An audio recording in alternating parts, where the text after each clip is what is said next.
بسم الله الرحمن الرحيم، والصلاة والسلام على أشرف المرسلين سيدنا محمد. بدنا نتعلم اليوم كيف نستخدم الفيديو. في البداية أنشأت لك فولدر جديد 29 فيديو. عندك فولدر Images في بداخله صورة، وفي كمان عندنا فيديو فولدر اسمه فيديو، وبداخله في عندنا المحاضرة رقم 27 اللي كانت آخر محاضرة عندنا بالفورم. وفي عندي أنا هون إندكس، في عندنا body وفي عندنا main. داخل المين بدي أنادي على التاج اللي اسمها فيديو. الفيديو بتشبه كثير الأوديو.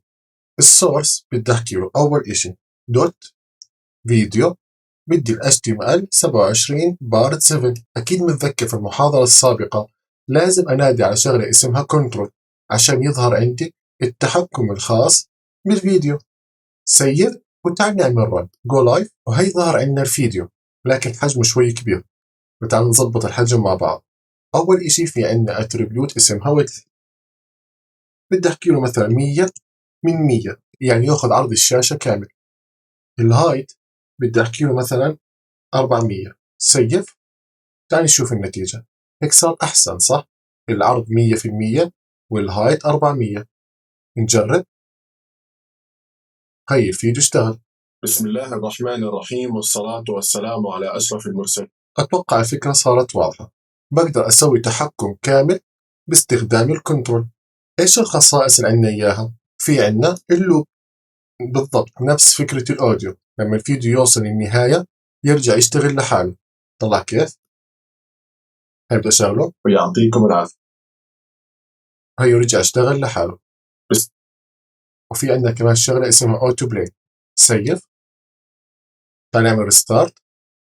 ليش ما اشتغل؟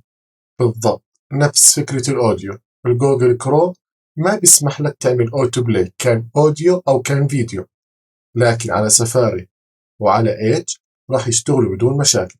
وكمان في عندي تاج اسمها ميوتد، نفس فكرة الأوديو. فكرة الميوتد هون إنه يشتغل الفيديو ما يطلع صوت. طلع، هي صار إيش صامت. وآخر أتريبيوت بدي أعلمك إياها هي البوستر. أول نقطة أكيد انتبهتوا عليها إنه كل بداية فيديو بكون أنا حاط إيش صورة صح؟ فعشان هيك راح أستخدم صورة مختلفة على الفورم بارت 7 عشان تحس بالاختلاف. شو فكرة البوستر؟ فكرة البوستر قبل ما أشغل الفيديو يظهر عندي أنا، خلينا نحكي كفر. تعال نشوف كيف. أول إشي نطبقها مع بعض.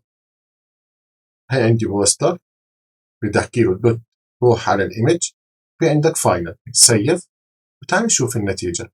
اعمل ريستارت. انتبهت إنه قاعد بيشتغل لحاله صح؟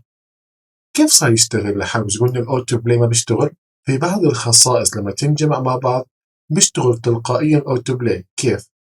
ارجع على الميوتد، اشطب الميوتد. انتبهت اشتغل؟ ما اشتغل أوتو بلاي لأنه الصوت شغال.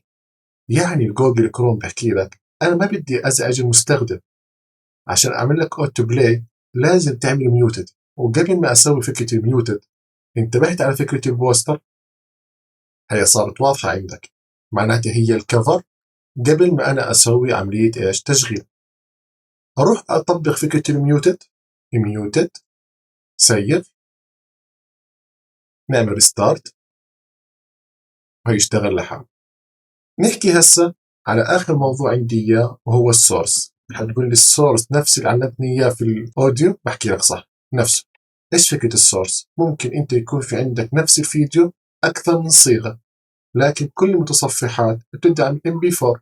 فبدي أخذ من فوق الباث، هاي كنترول إكس كنترول في، ونمسح السورس من فوق.